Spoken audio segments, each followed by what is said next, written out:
They slimed your wife out and danced on her grave and turned that day into a holiday where they eat, feast, and have fun. Frr, frr, frr. Nobody wants to see the Joker blow up the hospital for the 68th time this year, dog. She's just a doctor, but she fixed your boo-boo, so now she a witch.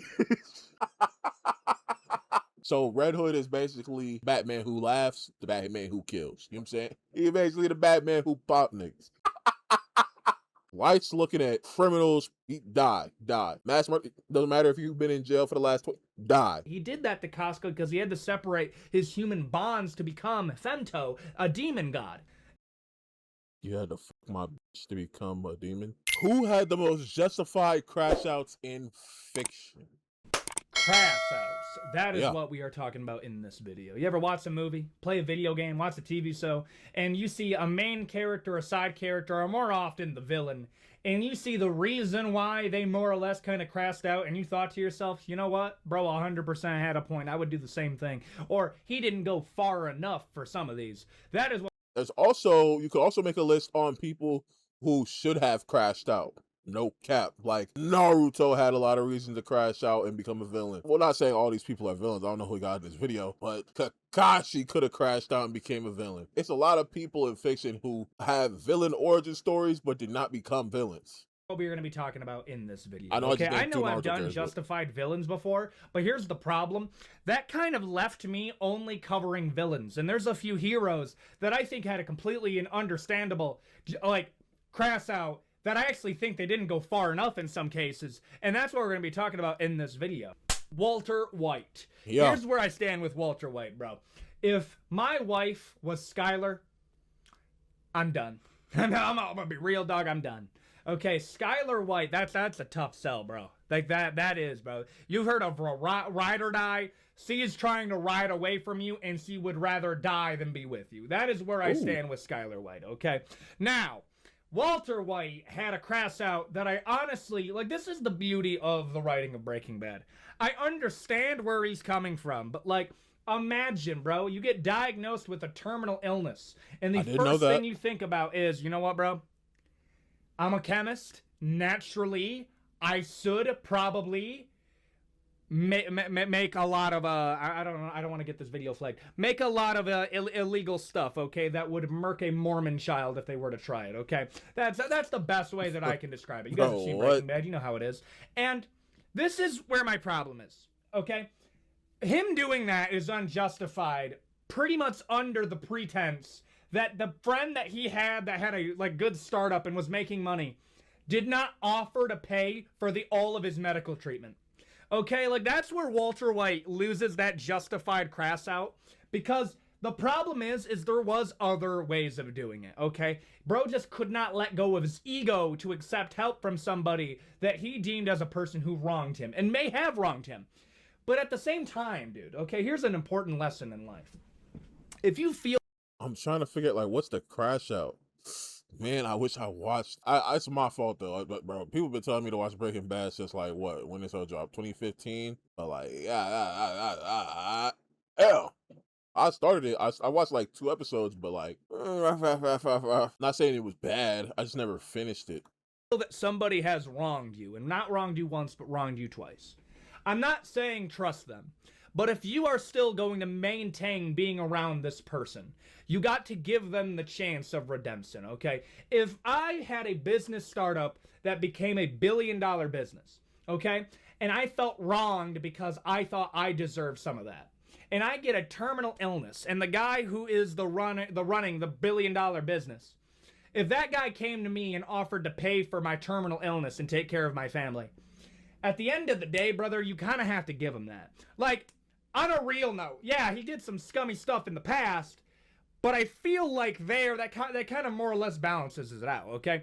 Is it something like where like he went into business? I think his man's in the show is named like Jesse or something. He went into business with Jesse and he got snake. Is that what happened? Is that what we're talking about? It is that, and the reason I keep on harping on that is because that keeps me away from making Walter White justified, okay? I get it. I get where Walter White is coming from, but not really, because it ultimately put everybody that was around him in danger, which hurts the original reason of why he was doing this, which was to make sure that they are better off. It wasn't just for him to cure his terminal illness. It was to set up his family well after he was gone, okay? And I understand where he's coming from, but I ultimately think it's a bit much when you literally have Willy Wonka. Look at the tears here. We got Justified. I'll hear him out. I get it. A bit much. Bro, what?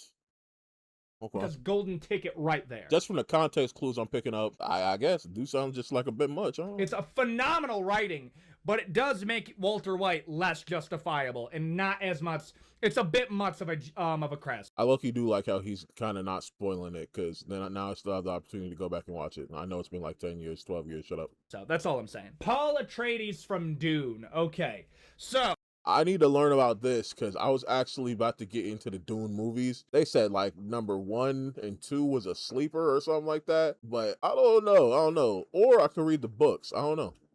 Dune Messiah has not come out yet, but when I'm talking about Paul Atreides, yeah, no. Him becoming basically the Jesus of the Fremen, the Lisher el-Gaib, okay? Becoming that. Leading a rebellion, okay? Against all of the invaders of Arrakis. And then ultimately ending with him leading a pseudo-religious crusade against all of the other royal families that ended with literally billions dead under the name of Paul Atreides. I'm sorry, bro. I understand he's aura farming. It's not justified. Okay, like, I'm gonna be it's not really. I understand taking out the Emperor. That's 100. I get that. I understand taking out the oh my goodness, what's the bald people's name that look like they like bathe in a hair remover ointment? I'm just gonna say the Baron. I understand that, okay? But this is where he loses me. Billions dead in a literal galaxy-wide holy war. That's a bit much, bro. It really is. But, and when we're talking about like the geopolitics of, he's the reason that for billions of deaths, that made me want to watch the movie even more. Hey, hold on. Of the world of Dune, I get it. Like, no, I do. I do get where he's coming from, because there wasn't a scenario where you weren't going to be able to murk the Emperor and live any level of peace. And I understand the anger that he has. But the literal billions dead, we're dealing with like an Eren Yeager type of situation, where I understand why Eren did what he did. But Eren, more or less, continued the cycle. With Paul Atreides, did he continue the cycle? No, he set up somebody else that was going to purge the cycle, kind of. And that's a whole other thing. But when we're talking about Paul Atreides, Eren continued the cycle? Now, I know about ALT. Hold on. Bro, my memory is so trash, bro. I wish I could remember exactly how the ending of ALT went down. But did he not literally put an end to all the Titans? Is that not what happened? I'm tripping. I gotta go rewatch, bro. Atreides, I get where he's coming from. The billions dead in a holy war is a bit much. Just say, a bit much. I would say that. Darth Vader. Okay, here we go. Familiar this, territory. Okay, you can pull up the clip of me justifying Darth Vader and, Anakin in his turn to the dark side. But I do gotta bring this up. One of my biggest critiques of the prequels when it covers the fall of Anakin Skywalker is it's done so quick in the prequels that it doesn't make any sense. I will say this right now. The single greatest piece of Star Wars media outside of the original trilogy is the Clone Wars TV show. The Clone Wars TV show adds so much more context to the Clone Wars and Anakin as a character that you not only see where Anakin's coming from, you borderline are on his side when he rebelled against the Jedi. What are we talking?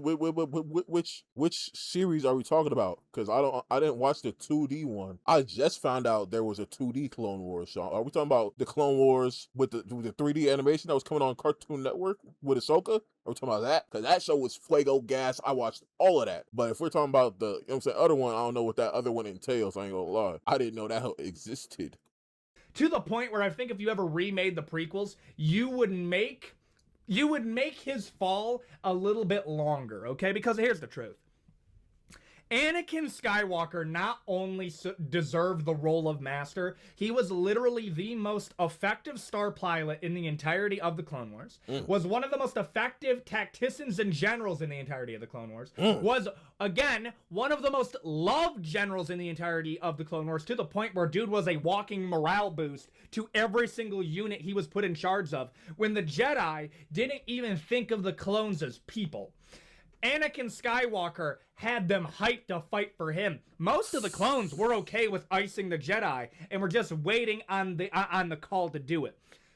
Anakin was him, bro. Anakin was him. Literally, bro. Oh my god. I need to rewatch that show too, because that show was actually gas. That's actually, mind you, I haven't watched a whole lot of, I guess, like, in the grand scheme of things, I've watched a lot technically, but not a lot in the grand scheme of Star Wars, because they just have so much media, it's stupid.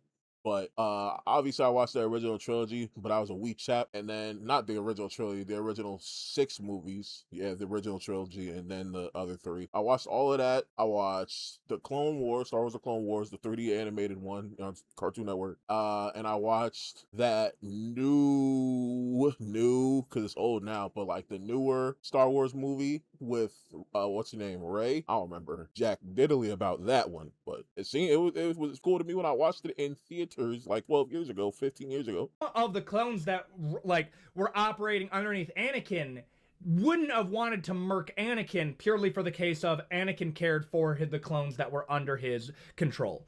Okay? Anakin Skywalker is a flawed character, and people get this twisted when I say it's justified and flawed. Anakin Skywalker is a severely flawed character. His turn against the Jedi is very justifiable. Do I think he went a bit far by murking the younglings? Yeah, bro. Becoming the Youngling Slayer 6000, that's a bit much. I will acknowledge that that's a bit much. But everything else he did, I completely and utterly understand. Like, I'll be honest here. I don't think he would have dueled Obi-Wan if Obi-Wan didn't walk out of that, out of Padme's sip like he just got done scolding like a 3-year-old child. Like, dude, Obi-Wan should have just waited in the sip for like 3 more minutes and then come out. No. He was in. He was looking at Anakin the entire time he set out poor Padme. And that's another thing, bro. If you're not going to allow Padme to at least try to talk down her baby daddy before you walk out there like, you fucked up, Anakin. Brother, just fight the guy then. I'm sorry, like, why? What was the point of sending Padme then if you were going to not allow her to talk down Anakin? Would it have worked? Probably not. But you can't do but 2 things, okay? Like, Obi-Wan's also responsible for the death of Padme. That's just another truth here. When we're talking about Darth Vader, he's justified in rebelling against the Jedi because the Jedi allowed slavery under them, and the Empire at least had more of a lock on that, okay? But ultimately, Palpatine led the Empire and not Anakin, and Anakin was going to rebel against the Emperor after he was done dueling Obi-Wan, but he was too injured, and Palpatine knew, so that's why he kind of more or less kept him in that suit. He could one-shot him if he needed. Like, my Star Wars knowledge is like, he's going in and out and in and out and in and out, pause, of stuff I know, like stuff I not know but remember and what I don't remember. So it's like, but what I remember is how it's justified. I ain't gonna lie. I'm gonna be real here. I get it. Here's the truth. It's a bit much with the youngling slaying, but it's justified when we're talking about him rebelling against the Jedi. But I'm sorry, you should have murked Palpatine way sooner. The fact that he didn't murk Palpatine before, and I know he tried, that's where I have to put him, and I get your point, but bro, ultimately, you should have done something different. Eren Yeager. Now, here we go. Okay.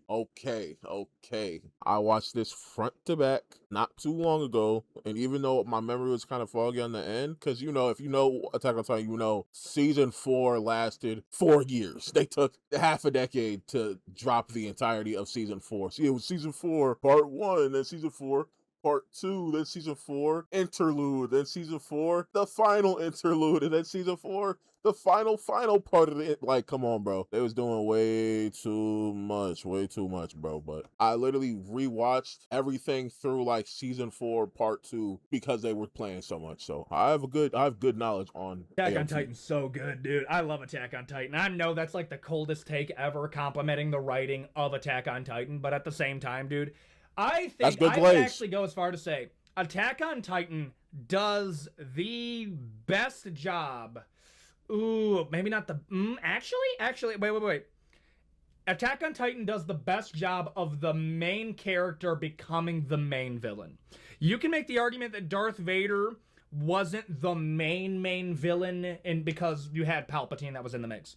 Eren Yeager became the main villain of the series, okay? And I think the way that they handled it, from like a stereotypical protagonist that's like flawed and he's a naive of the world, to the villain that understands more than everybody else. That's why he doesn't even bother justifying what he's doing, because he knows it's the only thing that he can do. But this is where we're talking about... Dog, you gotta understand, when they revealed like him being able to see the future and the past, bro, just through like memories of the Titans, Attack on Titan's rewatchability might be through the roof. Because the little details that you just missed, and some of them were in plain sight right in your face, some of them were in the background, you can literally go back and see this man Eren standing in the background of actual episodes in season 1, season 2, you can actually see this. And then when they actually go back to visit those memories, it's so insane. Like, Attack on Titan is easily top 3 on my anime list of all time. I got Naruto, and then I got Attack on Titan and One Piece. 2A and 2B. Like, either one, you want to put a 3, I'm not mad, bro. But, they cooked crazy. Shout out Isayama for writing this masterpiece. Eren Yeager, and it's pretty interesting to talk about. Did Eren Yeager continue the cycle of violence but put a pause on it, or did he end the circle of violence? No, let me rephrase this. You're saying cycle? Would it have been better if Eren Yeager did nothing and allowed I thought when he said Eren continued the cycle, I thought he meant like he continued the Titan cycle, because I was about to say people of parity to slowly get picked off by all of their neighbors? Or is Eren Yeager evil for putting a pause on the cycle and basically buying his friends some time? That's ultimately where we're coming with Eren Yeager. What is Eren Yeager's friend picked off if end the circle of violence? No. Let me rephrase this. Would it have been better if Eren Yeager did nothing and allowed the people of parity to slowly get picked off by all of their neighbors? Or is Eren Yeager evil for putting a pause on the cycle and basically buying his friends some time? No. That's ultimately where no. He is not evil, because, and that's what I love about Attack on Titan, how they did it so well with Gabby. Everyone who was watching the show, the whole Attack on Titan community, up until the point where Gabby was bugging. After she bugged out and did what she did, I'm not really trying to spoil, because Attack on Titan is so great, I want people to go watch it. After she did what she did, the fan base was, fuck Gabby, but it's literally what the same type of thing Eren was on. She was on what her and her people was on. She was with her people, on her people's side, you know what I'm saying? Fighting with her people, for her people. That's what Eren did. So you can't say he's objectively wrong for wanting to fight and save his people. Feel what I'm saying? Even if it's just his small little friend group, that's still his people. You cannot be mad at him for wanting to do that. That's facts. That's literally facts. Just the way you cannot actually be mad at Gabby for what she did. Gabby didn't do nothing objectively evil. She was just doing what her and her people, you know what I'm saying? She was fighting for her people. And mind you, she's a kid, by the way. She's literally a kid. But, like, she's a kid of war. She's a child of war. Like, this is basically ingrained in her brain. You know what I'm saying? Like, bro, you can't really be mad at that. FaZe Gabby, shout out. I'm with Eren. I'm not a Gabby fan or supporter or nothing, but, like, let's be just being objective, bro. Yeager. What does Eren Yeager care about? And I think when we're discussing the morality of a character, we first have to figure out what do they care about. We'll talk about Griffith in a second.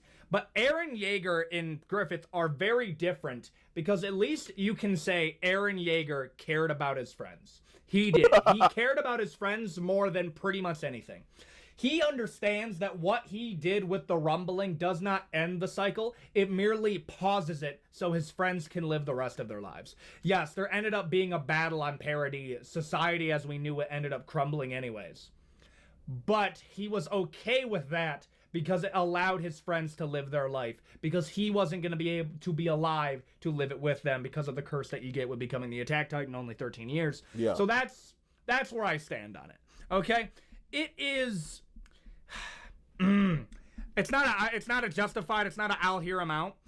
It is on a level of it's just okay, the motive behind Eren Yeager, and I am going to put it in I get it, is not to I can't be mad at that. destroy all of humanity. It is merely to pause the decline of parody so his friends can live their lives. And if you look at it through that point of view, I get it. It's an I get it level of crass out, still an evil thing though. But, oh, hold on, Griffin. Okay, though. Okay, check me out, though. But it's like, when you say, I think it's at least I'll hear him out, bro. Because, like I said, he was fighting, he doing what he got to do for his people.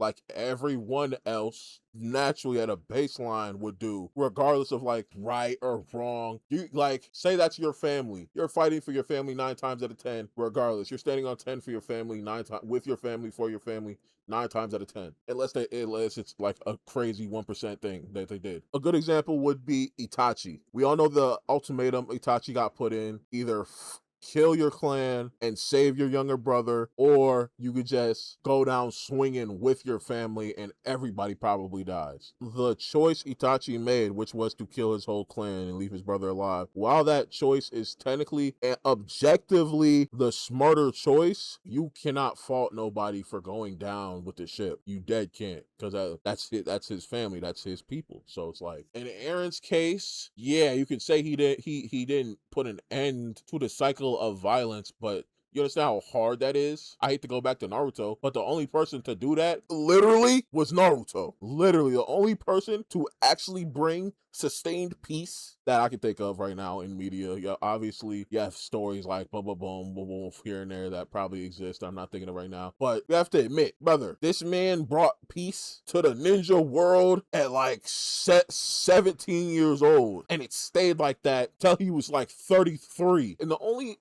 disruption of peace after that was caused by literal aliens from outer space. Well, technically, if we're counting the aliens, you know what I'm saying, we gotta look at Tonery. Tonery happened when he was 19 too, but like I'm saying, this has nothing to do with actual peace on the planet. We're talking about like ending the cycle of violence. Naruto did that. A cycle of violence, cycle of hatred for Naruto, whatever. But outside of Naruto, this is an impossible task if we're being realistic. I'm gonna be honest, even like I'm saying, what Naruto did is not realistic. So I can't blame Eren for not being able to do that when it's an already not realistic task. Okay, the motive behind Eren Yeager, and I am going to put it in I get it, is not to destroy all of humanity. It is merely to pause the decline of parody so his friends can live their lives. And if you look at it through that point of view, it's an I get it level of crass out, still an evil thing though. Griffith, I'll hear him out on that one. I ain't gonna lie. No, Griffith was not justified. I'm sorry, bro. I bring up Griffith because there is kind of a meme of, well, Griffith was justified.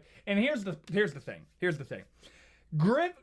Talking about Griffith and the morality of Griffith and the character of Griffith is kind of like that World War II meme where when you're first learning about World War II, you're like, America was the good guy. We were not bad. The Allies were good. The Axis powers were bad. Okay? That's where you start out as. And then you learn a little bit more about World War II, and then you say, well, I mean, everybody did bad things. The Allies did bad things, and the Axis may have done some level of good.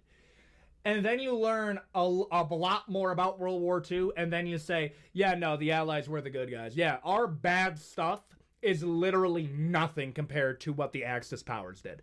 And that is where I stand with, like, Griffith as a character.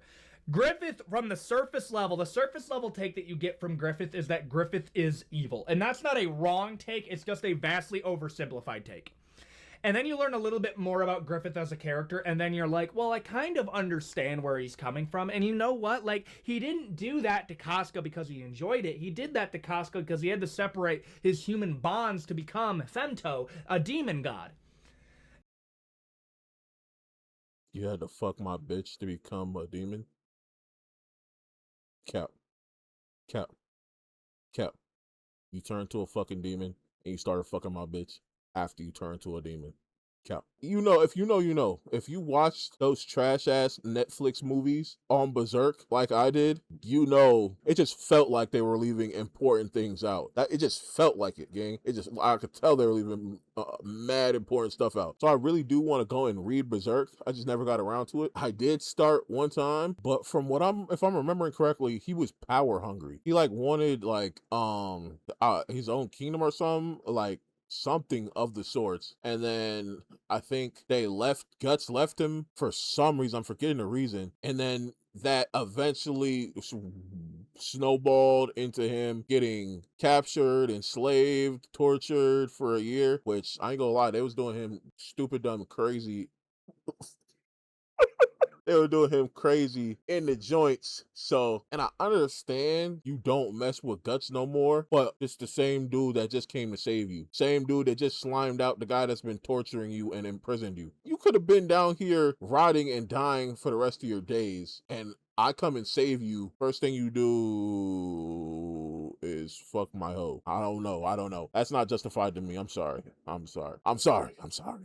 And then you learn a little bit more, and then you're like, Griffith is a psychopath. Griffith is a sociopathic narcissist that literally does not view other people as people because they are not as important as him because they don't understand ambition. So a lot of the people that say Griffith is justified, they understand more than the average person, but they are ultimately looking at Griffith very binary in terms of, well, in his own mind, Griffith was justified, therefore he's justified for everybody. No. At the end of the day, I understand why Griffith did what he did. And Griffith, to give you a brief rundown, but I should have done the rundown before. You see, Griffith essentially was kind of like Robb Stark from Game of Thrones. He was like the leader of this little band of outlaws and mercenaries. And they were basically soldiers for hire for the kingdoms of Midland. Okay? Won battles after battle, building up numbers, raising morale, and ultimately everybody loved Griffith. Griffith was like the number one, the most interesting guy on the planet, bro. And all Griffith wanted to do was achieve his ambition of becoming a king. That is all ever mattered to him. Yeah, okay. And there is some interesting parts of Griffith where he does feel some level of guilt for the people that have died under his name. Because now he's in this phase where, do I stop the death? If I stop my ambition and I no longer want to become king, then all of the people that have died under me, their deaths no longer mean anything. I have to do what I have to do because that means their deaths were not in vain. And from that angle, you gotta respect that. You gotta respect that. We were just talking about AOT. That's the same spiel Erwin was telling the soldiers. He said, yeah, we gonna go out here and we gonna die. Facts. We're all gonna die. But that does not mean our deaths are in vain because we're giving our lives to the cause. I.e. this time the cause being so Levi could sneak through and slime out the Beast Titan. Now he failed at doing so, but he did stop the overall onslaught of rocks and whatnot. So I mean, a win is a win. Okay, which is almost noble in how it's phrased, but really it kind of comes down. All I'm saying is like this is another thing I be saying this all the time. You got to respect the effort. You just have to respect the effort. You just have to. They should be thankful that they died for me because I gave them purpose. And that be thankful in how it's phrased, but really it kind of comes down to they should be thankful that they died for me because I gave them purpose. Oh. And that is essentially how that's what I'm saying. Like, I don't know if some things might have been misconstrued, left out, or I'm just misremembering, but tone. Like, I don't know, brother. Griffith is viewing it, and that's how he masked it. Okay? I think he cares for Guts. I think he cares for Casca because those are the only people that in his mind are, like, on his level.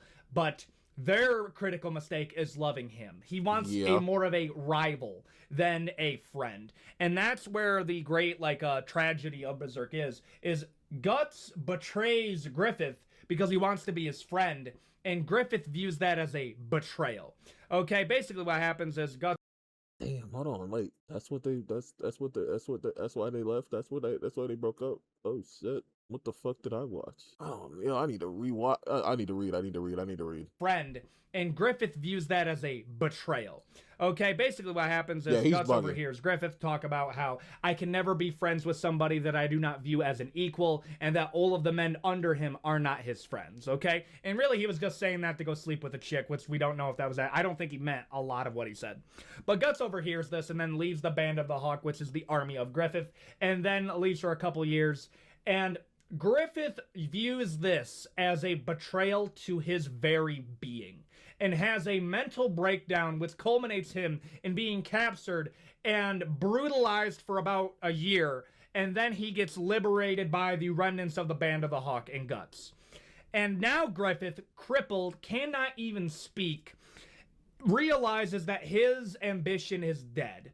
His army is almost nothing. Guts and Casca, his friends, will leave him. And now the narcissist makes a deal with the devil. And his justification is, I gave them purpose and they betrayed me. So therefore, to make everybody's death that I have caused mean something, I am going to end all of their lives. They would give their lives to me on the battlefield. What is the difference of them giving their lives to me in the eclipse, giving their souls to me in the eclipse? And he just peeled back a whole new layer I didn't even think about. Did they explain? Like, I'm telling you, yo, go watch the net. I don't even know if it's still on Netflix. Go watch the Netflix, bro. You'll understand what I'm talking about. It was just mad important stuff just being left out for, I don't know, budget. Like, yo, I don't know. And the animations was scratching my eyes, but that's ultimately, if you view it through that way, you can understand the justification of Griffith. But they did not consent to the eclipse. They consented to dying on a battlefield for something bigger. And that's ultimately when we're talking about Griffith. That is my little study on Griffith. I'm sure I'll probably do a bigger one later on when we actually do a Berserk video. But that is my take on Griffith. He's probably one of the best written narcissistic characters ever, because of how well it's done in the layers of it. Guts from Berserk. I'm going to try not to make this one so long because the Griffith section was way too long. Okay, when we're talking about Guts, you see, the crass out of Guts is that he reasonably had a operating, mind before it was broken in the eclipse. And what happened in the eclipse is his woman Casca got essayed in front of him, and all of his friends that he ever had died, and their souls were transported to hell for all eternity. And that was done by his best friend, by the way. And he goes so bad that he's literally telling children to jump off a cliff because they're not strong enough to live in this world. And then he's using other children as bait. And then children that are possessed by demons that can be saved, he's just murking them because he wants to save some time. And what? Wait, when did, okay, so this clearly happened post anything I ever watched, because literally I just seen the eclipse, and I think that was the ending of the third movie. Yeah, looking, I was about to say I thought the crash out they was talking about was him crashing out in the eclipse. I thought, okay, okay, now he's just mentally twisted, okay. Then you have the time he nearly essayed Casca because save some time. And then you have the time he nearly essayed Casca because his mind is fundamentally broken. I'm going to be real here. When people talk about the brutality of the eclipse and why is the eclipse so brutal, as a piece of fiction, my argument is because it's the only thing that makes Guts kind of justified. It really does. No. Guts and the stuff that he does makes him a villain in any other story other than Berserk. The only reason that Guts is justified for what he did is because of what he suffered in the sheer brutality of the eclipse is not as bad as literally anything else that Guts does. Okay? The eclipse is crazy. If there's one thing I remember the clearest, it would be the eclipse, because it was just so fucking wild. This man, like he said, he accepted a deal with the devil, became Satan himself, damn near. Had demons all around, wiping through the band of the hawk, wiping through all the mandem, and then he himself fucks his bitch in front of him. It's like, yo, gang, chill. Ultimately, when we're talking about guts, I think it's I'll hear him out, but there's a few things that he does that I'm like, bro, what? Like, no, the essaying of Casca's, that's just bad. That's why he was stopped I've never seen halfway through it.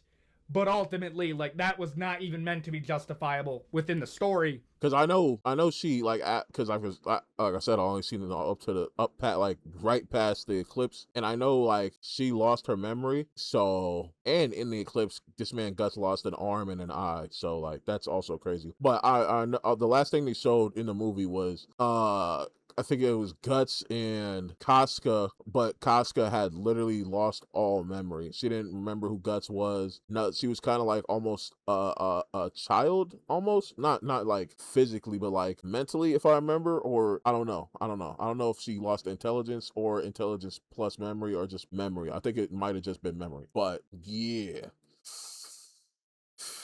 that's a lot of reason to crash out, in my opinion. And that is where ultimately the darkness had to get pulled back for him. Brother, he was so negative, his negative emotions literally manifested into a physical demon. Yeah, bro. Did he fight the demon? Listen, also, speaking of that, I really like what I like about Berserk is like the what is it? The brand, not the brand, but what is it called, dog? The brand of sacrifice. That's what it's called. That is, I know I'm spending a lot of time on Berserk, but it's like just such an interesting series, so that's why. But that mark is so fire to me. Not only because it just looks cold, but the meaning behind it is like, it's basically just a mark that attracts demons to you. Like demons, monsters, evil spirits to you that nobody else can see. Like no other regular person can see, just you. But they're actively attacking you. You actually have to fight off these demons that no one else can see. That is so fire to me. Because it's like I'm saying, real life, like everyone has their own struggles, their own demons that they gotta fight that no one else can actually see. That's so hard to me, bro. I actually love that. I actually love that. This is one of the only like anime tattoos that is overused and overplayed. I don't got a problem getting an anime tattoo. I just don't want none of the overused and played out ones. But this is the only exception I would get. I'm not getting no curse mark, Sasuke curse mark on the neck. I'm not getting no Phantom Troop spider, feel me? Not getting no Akatsuki cloud, no none of that, feel me? But this, I would actually get this tattoo. That is just because of the meaning. It's so fire. It's so fire. I'll hear him out, but chill. Kratos from God of War. I'll hear him out. From what I've seen, obviously, I would say Justified, but I don't know. Like I said, my knowledge, like I'm literally stopped at a point. The manga continues to go on past the point I watched, and I think even the actual show does too. So if he was doing all that crazy stuff, I was not saying Justified, but yeah, I'll hear him out's probably the best. All things literally manifested into a physical demon. Yeah, bro. I'll hear him out, but chill. Kratos from God of War.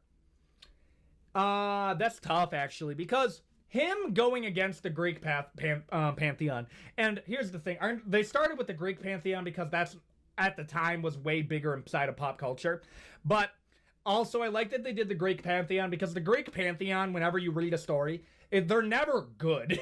Like, they're just not. Like, each of the gods in the Greek pantheon are not really much represented to represent anything divine. They are more representations of the flawed bits of human nature. Zeus is an all-powerful godlike deity that sleeps with women literally any other day, and he has like tons of children that are basically the entirety of the demigod structure. If Zeus didn't sleep with a ton of women, most of the stories of Greek mythology wouldn't exist. And when we're talking about what the Greek gods did to Kratos, it is ultimately so over-the-toply brutal what they did that Kratos going out of his way to take care of every single one ultimately makes sense. Now, So they did him bad and he had to spin back. I know he got did kind of bad. I know he got did bad, but I just don't know if it's actually justified. I don't know, like, if he deserved it, if he, like, maybe did something to the, you know what I'm saying? I just don't know that. I'm not all the way up on God of War lore, but I do know he be sliming out gods, so it has to be for a reason. I'm not going to put him in Justified. You want to know why I'm not going to put him in Justified? Because ultimately, so many civilians died in these scenarios that it ultimately leaves of Kratos is just a dude that was going to burn the world down for the sake of his dead family. And that's Yeah, I heard his family. Okay, so he took it too far in slamming out the gods. I heard his family got fried and turned to ash and then stuck to his body. Like those ashes got literally cemented into his skin as a punishment, and that's why he's white, like literal chalk white. That's essentially where Kratos kind of brings it down. Say what you want about Guts. Guts is not brutalizing entire civilizations to get back at Griffith. When we're looking at Kratos, Kratos destroyed the entirety of Greece to get back at the gods. So I'm putting it in, I'll hear him out. Red Hood. Yeah, no. Red Hood's justified. Like, understand this. I like Batman. I love Batman as a character. But please put me on. Please put me on. I need Red Hood lore. I need Red Hood lore. I need that. It's justified. I don't know. Like, I don't understand this. I like Batman. I love Batman as a character, but some people misunderstand Batman a little bit, and I'm not the biggest Batman enthusiast, but I understand that the Batman no icing rule. Okay. First off, that was made because they needed a repeating villain because it cost too much to make new villain after new villain. Oh. And if you allowed Batman to ice his villains, it no longer becomes interesting. It just really doesn't, okay?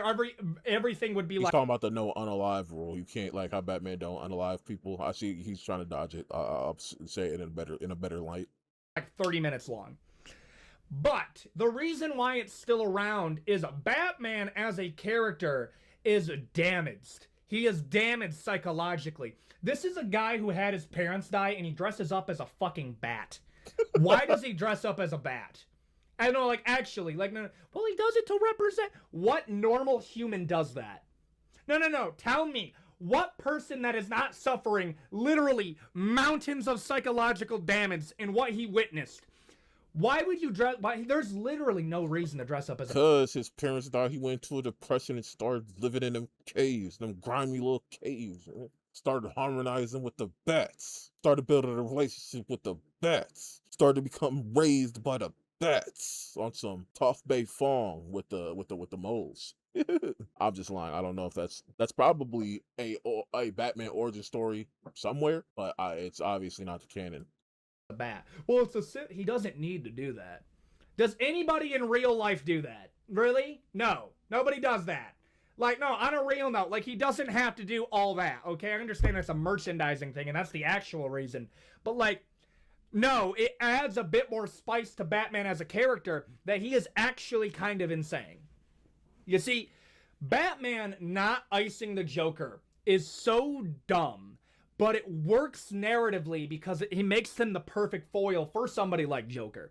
Now, when we're looking at Red Hood, in my mind, what Red Hood is meant to represent is the solution that Batman is too scared to use. And that is, brother, Arkham Asylum does not rehabilitate people. It doesn't. It is useless. Ooh. Arkham Asylum it does nothing but continue the cycle of what's going on inside of Gotham. So Red Hood, okay, I know Red Hood be using guns, so I should have like automatically knew this, but Red Hood be catching hats? Red Hood be catching hats? He said after the asylum, that don't work, no way. Okay. City. And when we're looking at Red Hood understands what has to be done because Batman refuses to do it, okay? And Batman dislikes a Red Hood partly because he represents that message that no, some people have to be put down. Batman's whole argument over That's literally a fact. Nobody wants to see the Joker blow up the hospital for the 68th time this year, dog. I'm sorry. I don't care how rich you are, how easily you can rebuild the building. People are dying actively, and you're sitting there just allowing him to live, break out, and repeat. Live, break out, and repeat. It comes to a point in time where you have to break his neck. If I do it to the Joker, then I'll never stop. Then you're crazy. then you're actually like, no, psychologically you're damaged if you think you're that close to breaking mentally. Red Hood is completely justified, bro. No, like he just Mind you, he didn't give me no lore for real. He didn't. I can use context clues, but he didn't give me no lore. So not, and that's not his fault. I'm not saying he's like that's a problem because he hasn't given me lore for anyone really except Guts and Griffith and maybe a little bit of Jaeger. But like, hey, it's cool. It's this. You could probably I'll do my find own me a research. scenario where he targeted civilians, and then I would have to be like, you didn't have to do that. There is not one villain. But from the context clues, so Red Hood is basically Batman who laughs, the Batman who kills. You know what I'm saying? He's basically the Batman who pop niggas. He the Batman who pops niggas. Yeah, okay. He iced that I don't really believe deserved it. Like, no, I like 90% of them deserved it and honestly should have been done a long time ago. Light Yagami. Ooh, Light Yagami is such a good one to do.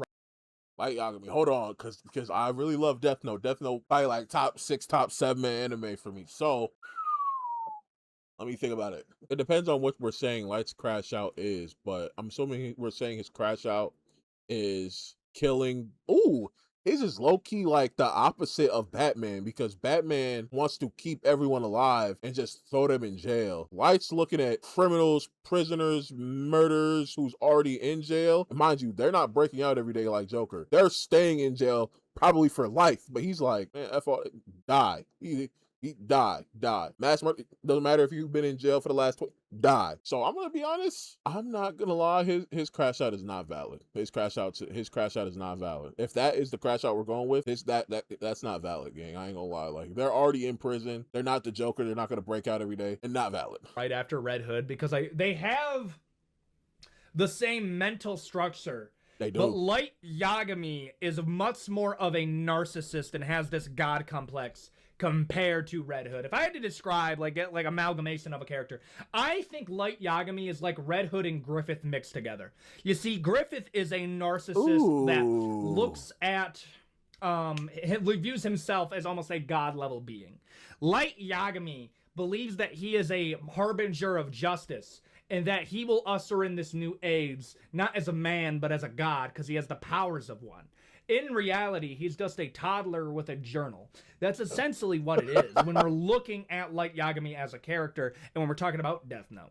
Light Yagami and what he did, I'm sure he did cause like some measure of good, but is that a good that can really be kept up? You are setting civilization up to crumble after your fall. Especially because he started killing people that weren't even doing bad. He started killing people that were on his tail, like onto his evildoery. Like, gang, he killed, like, bro, like, I can't, yeah, definitely not justified. Are icing people that are ultimately working in the best faiths of humanity. Now, I think I do, like, this is how I believe when we're talking about, like, the death penalty and stuff like that. If there's a... But the thing about Light is he just thought he was doing good. He just thought he was doing good because he saw, even if there was people on the good side, they're on my tail, and he's looked at himself like he's the new god of this world. He can do no wrong. So therefore, by you trying to infringe on what I got going on, you're automatically not good. So you must die. And that's how he basically justified it. Light's character is so fire, bro. I love Death Note. Possibility of rehabilitation, then rehabilitation, when we're talking about like the death penalty and stuff like that. If there is a possibility of rehabilitation, then rehabilitation should be used. When we're talking about like Ted Bundy, where rehabilitation is not an option, then let's not waste anybody's time here. It doesn't take a long time to ice. Like obviously, like when we're talking about like if a dog were to maul a toddler, you would put down that dog. And understand there's a difference between a dog and a man, but there comes a point as what point does a man become no better than an animal? And I feel like when we're talking about a serial killer level, you kind of have to put him down. And when we're looking at Light Yagami, the problem is you went too far. I mean, how many of the people that he iced were innocent? How many of them were like falsely accused and put in prison for those reasons? Statistically speaking, there's one of those. How many deaths of guilty people are worth the single death of an innocent? That is the question that we're coming in with Light Yagami, and Light Yagami did murk some innocent people, and he convinced themselves they weren't, because he no longer was concerned with the idea of justice. He could have did so much good for the world, bro. That power is so insane. He could have did so much good for the world, but he kind of, yo, bro, I might rewatch Death Note, dog. That hoe, yo. Saw himself as that justice. And that is what we were talking about with Light Yagami. And I ultimately believe it's a bit much. I think he went way too far. In the beginning, you could tell that Light Yagami had a good nature of them. And I know the argument's going to be, oh, well, the Death Note corrupted him. Don't you see? And it's like, yes, but you are ultimately held responsible for that as well. The Death Note corrupted him. I think, it's like the saying where it's like money can't unlame you. Like if you was a lame before money, you gonna be a lame after money. I think it's like that, where it's like obviously he wasn't a serial killer, none of that. But to then get the Death Note and then like immediately attain this god complex, it's like, nah, gang, I can't say like that's one. I can't in good faith just 100% blame the Death Note for that. Like, you gotta eat that one, gang. I'm not gonna lie to you. Like, nah, bro. Ultimately held responsible. A bit responsible for that as well. You're ultimately held responsible. A bit months, and I'm gonna put it right there. Dracula from Castlevania. Yeah. Never seen it. Seen it. Now, I think he took it a little bit too far. So Dracula from Castlevania, he had a Should I wife watch named this, though? Lisa. He's more or less kind of retired from A couple people have told me to watch this. Should I watch this? Merc and humanity. So he kind of goes chills with his wife, okay? They have a baby. It's a good time. It's a good life, okay? Whatever. And then Lisa gets abducted by basically the Catholic Church and then gets burned at the stake for being a witch, even though she's just a doctor, dog. This was back in the day where if a chick said too many big words, they would say, she's a witch, throw her into the water. Okay, that's... Yo...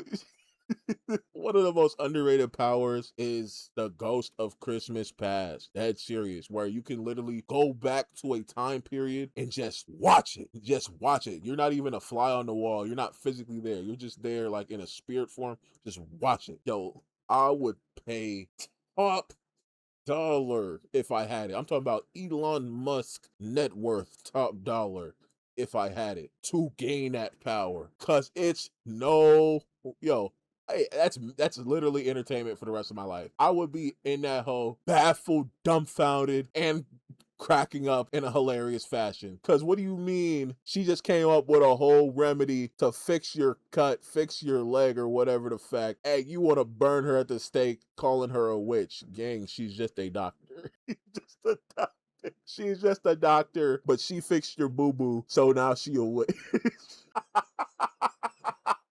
Ain't no way, dog. Ain't no way, bro. So that's the time frame that we're talking about here. And to be fair, in the beginning, Dracula was 100% justified. Nobody tried to talk him down. That's the problem that we're coming at here. I believe he is 100% justified to destroy the institution that caused the death of his wife. Okay? 100%. Dismantle that entire thing. And I think he did good by literally giving them a year to, hey, if you have family and you want to get them out of here, leave. But anybody who is still in this town is going to get murked in 1 year. And then to find out that the very institution that murked your wife turned that day that your wife died into a holiday where they celebrate. Yeah, I'm going to be real, dog. I would have done the same thing. I would have done. They slimed your wife out and danced on her grave and turned that day into a holiday where they eat, feast, and have fun? No. Pull up. Pull up. I don't know what time period this is. Yo, gang, the whole town is getting switched down.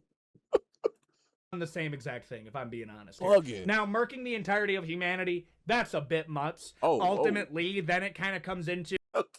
Okay, he didn't say he did all that. That's kind of crazy. What? He's Dracula? Is he just not a vampire? He coded in Muzan. What are we talking about right now? What?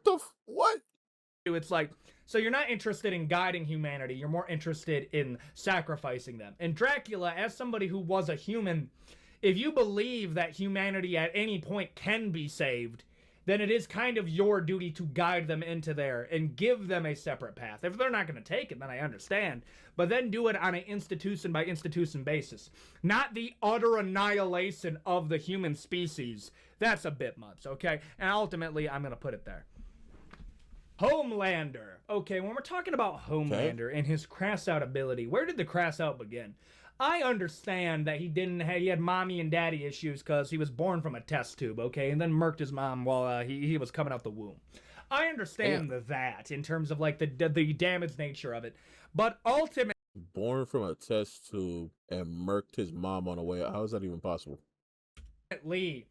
there comes a point where you're just too like. This is what I'm talking about when we're talking about like Ted Bundy. When does a man become an animal? Homelander's that, brother. No, he's I haven't watched if we're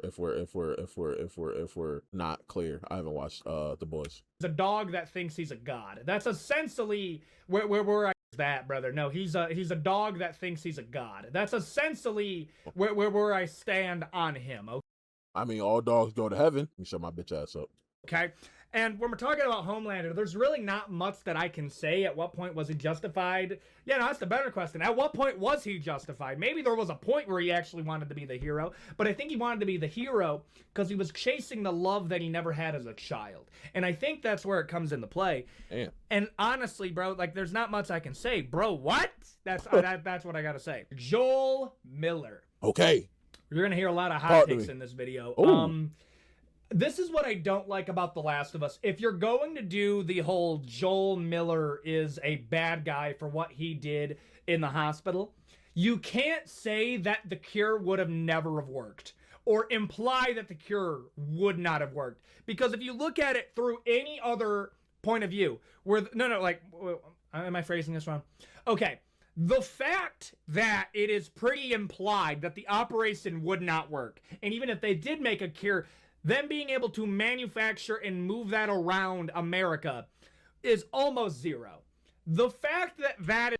Now, I did not play The Last of Us directly, but I did watch multiple playthroughs. This is another piece of media that came out like 16, 10, 12 years ago. You know what I'm saying? So my memory's a little foggy, but if I remember correctly, they were trying to get Ellie to a hospital because a certain area with a certain hospital because she is immune to getting bit. Like her getting bit does it, like she's immune to it, right? So they wanted to basically run tests on her, sample her blood, whatever, or sample her blood, whatever, to that was like the reason they were trying to go there, so they could possibly make an antidote, make a cure for what they got for the zombie apocalypse, right? And I think they got there and then they told her something like she might have to die like for this to go down or something like that, which that don't even make no sense to me. And then after that, I believe he broke her out of the hospital and do, you know what I'm saying? If that's correct, let me know. I'm pretty sure that's the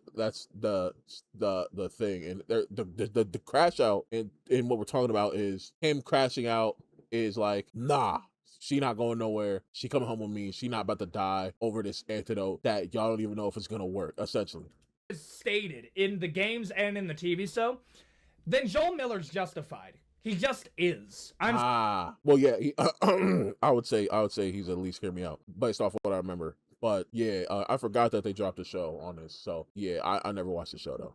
And in the TV show, then Joel Miller's justified. He just is. I'm sorry, bro. If the cure wasn't going to work, if the operation wasn't going to work, then yeah, like, I'm sorry, dude, the person that you're having performing the surgery didn't even make it through medical school. Most of the people who are working on it were veterinarians, okay? Ooh. Ultimately, there comes a point where it's just not going to work. Don't even get me started on all the people who actually, like, work on that type of stuff, critiquing what they were doing, saying that, brother, it's a fungus. You can't actually create a medical treatment that works against it. And I understand that I'm applying a lot of real-world elements to this, but here's the problem. It's applying those real-world elements to itself. If you want to do the whole, well, you can't cure a fungus like that, then don't make the critical point of the plot that Joel is a bad guy for what he did in the hospital and not allowing them to do the procedure on Ellie. Because ultimately, I view it as it wasn't going to work. Oh, well, Ellie deserves a choice. Why didn't Ellie get to choose? Because she's a child. She's a child, dude. That ultimately, that's where I come down here. It's like, why, Joel.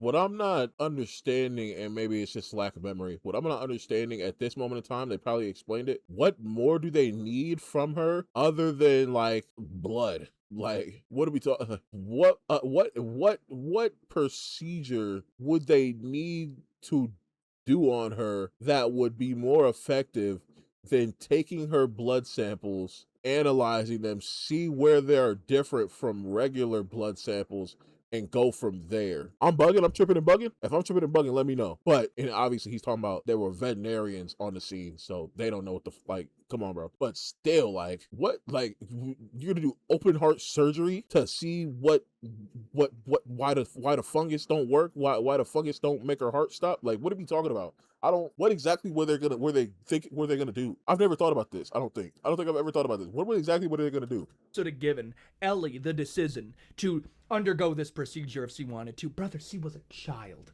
okay? She's lived in this world her entire life. She doesn't know any different. She could 100%. She was brought up as a lamb to the slaughter. You don't think there's some level of Stockholm syndrome that she has to the very institution that literally grew her up to be slaughtered at some point where it was convenient? They would have murked her as a toddler if they had if they knew what they were doing. Okay? That's where I stand with it. Like, I understand Joel not telling Ellie. At the end of the day, if Joel Miller's going to be the father figure, then it does come into play in terms of like, no, if it wasn't going to work, if there's no chance of it working, you get to live. You get the chance to live. How about this? Let her live life for a little bit, and then she can decide. That's where I stand. You gotta, on the same token, though, you have to look at it like, bro, I ain't gonna lie, little game. You're one life compared to the rest of humanity who's actively going extinct. Kind of. Emphasis on the kind of. At this point, I could see it from their view too. It's like, we may not know what we're doing exactly, but you're gonna have to come up off of that blood, little gang. Off of that, you know what I'm saying? You're gonna have to come up off that little lifespan you got for the greater good. I'm not gonna lie, because this is like one of those one life versus many, and it's like, yeah, man, brother, I ain't gonna lie. You gotta like if I'm in this world and I am not attached to Joel or Ellie at all, I'm like, oh yeah, he's actually bugging. Like, and maybe like I said, it's been a long time. Maybe I'm just not remembering details. But if I'm on looking at this objectively from the side and I'm living in this world, I'm like, okay, we got 3 veterinarians and a dentist over here. Let me see if they can make something shake. Like that. I'm praying and plotting on anything I can in an actual apocalypse. I see, yeah, brother. I see you get bit and you don't turn off it. Yo, bro, I'm sorry. We gonna have to do you the worst way. We're gonna have to do you the worst way. I'm sorry. If that is what it takes to possibly get the cure to save humanity, I'm not gonna lie, little gang. Or worst case scenario, preserve the life until we can actually find a doctor that knows what they're doing. I don't know. But like I said, it's been a minute since I watched any of the media on that, so I could be wrong. Justified.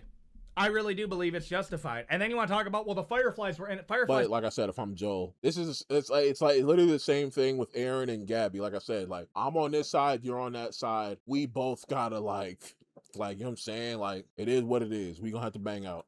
Were not innocent, dog. They were not. They were just another militant group inside of the Wasteland. Not just, yeah. Justified Joel Miller. Doomslayer.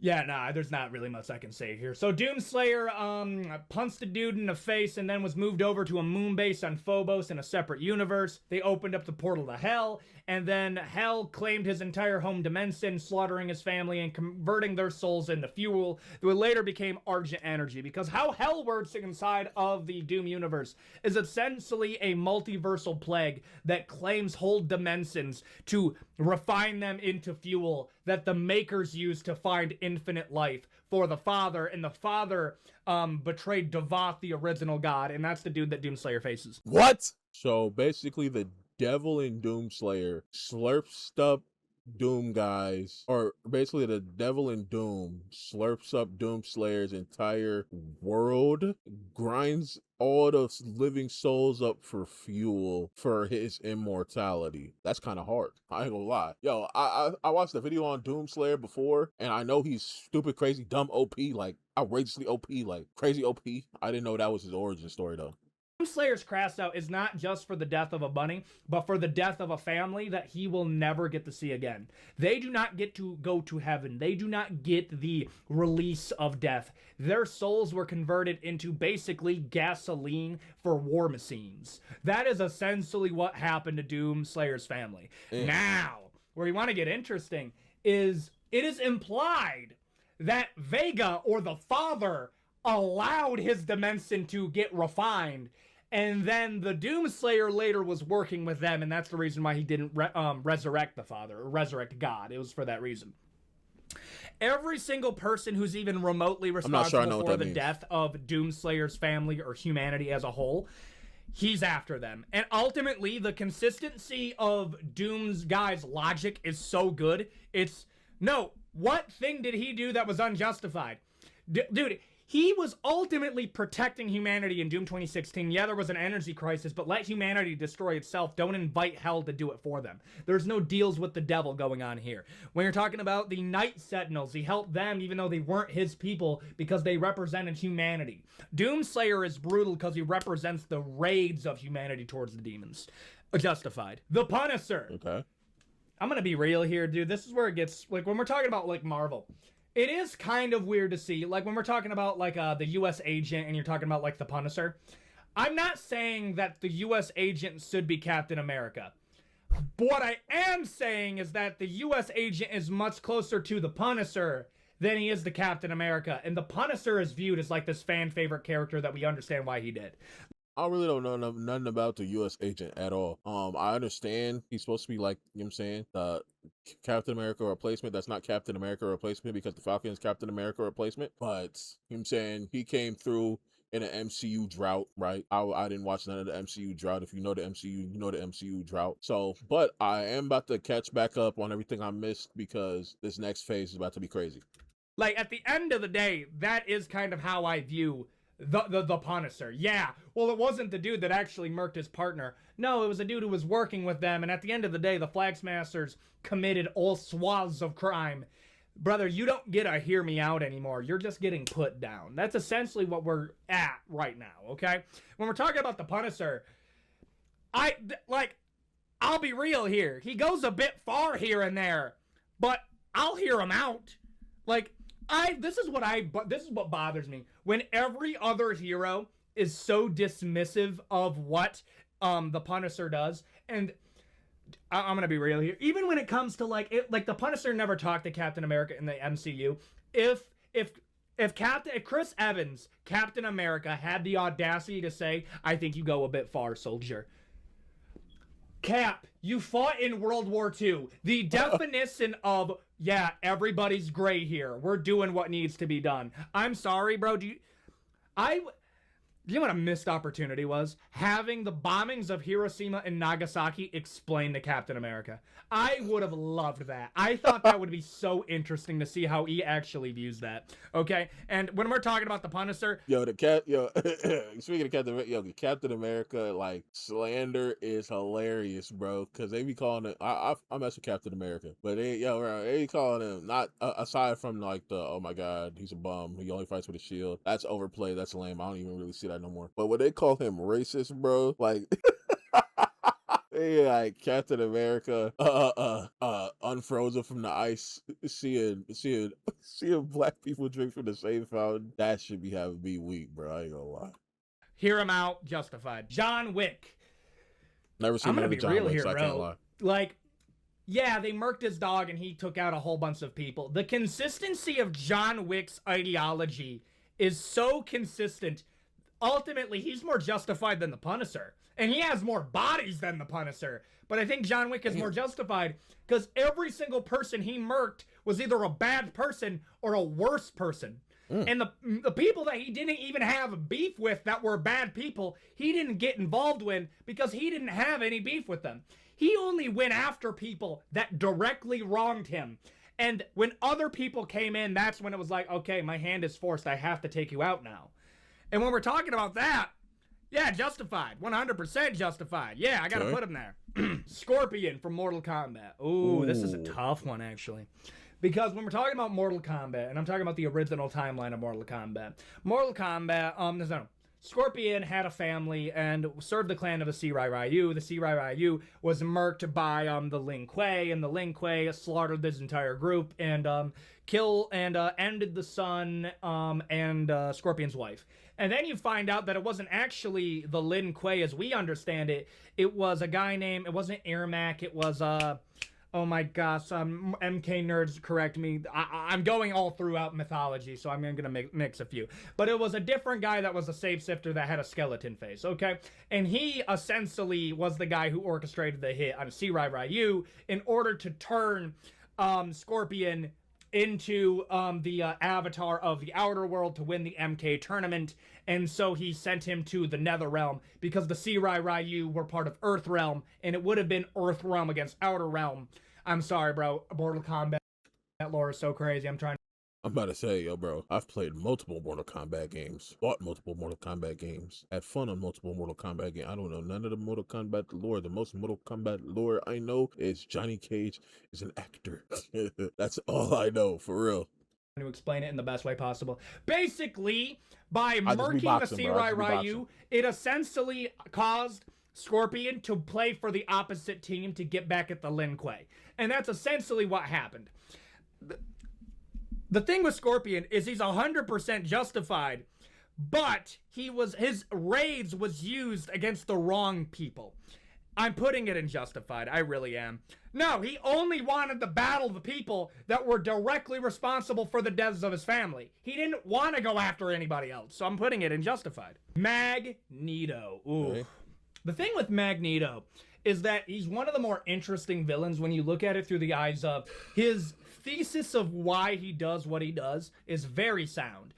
I watched a lot of X-Men stuff back in the day. I just haven't, bro. It's just like, yo, I just have not watched a lot of X-Men stuff as of recent. But that's also a reason, yo, I'm happy for the new phase of the MCU because they're bringing the X-Men, Magneto, Professor X, all of them. Like Jean Grey, they're gonna be here. They're gonna be here. Secret Wars, all of that.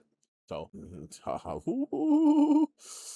I'm excited to say the least. I'm excited to say the least. He wants to get rid of humanity because, historically speaking, humanity does not treat other people well that they do not see as in the in-group. You see, Magneto was a part of a certain group of people that were very, very heavily hurt by another group of people in World War II. Okay, the camps, if you know what I'm saying. Okay, Ooh. So he grows up, and then he also finds out that he's a mutant, and then he gets persecuted by his people that were persecuted against. So he views the mutants as his true people and the next stage of human evolution. And here's the truth. Ultimately, he's right in the mutants are the next stage in human evolution. But I think he's ultimately a hypocrite because the annihilation of humans as a group of people is no better than what those people did during World War II. And that is the like, that's a fact. That's the beauty of Magneto's character, and ultimately, I'm putting it in an I get it. He's better than Eren Yeager, and I think I'm holding him on the same realm as like a Paul Atreides in terms of justifiability. It's not an I'll hear him out, because I know ultimately every plan that he has ends with the death of 99% of humanity, and I'm putting it in I'll get it. And there you go. Those are some of the most justified crass outs in fiction. If you have a if you agree with my take, if you disagree with one of my takes, let me know in the comment section down below. If you want a part 2, try to get this to 3,000 likes, and then we'll talk about. Shout out Ethan on everything. But fire video is already way too long of a video on my end.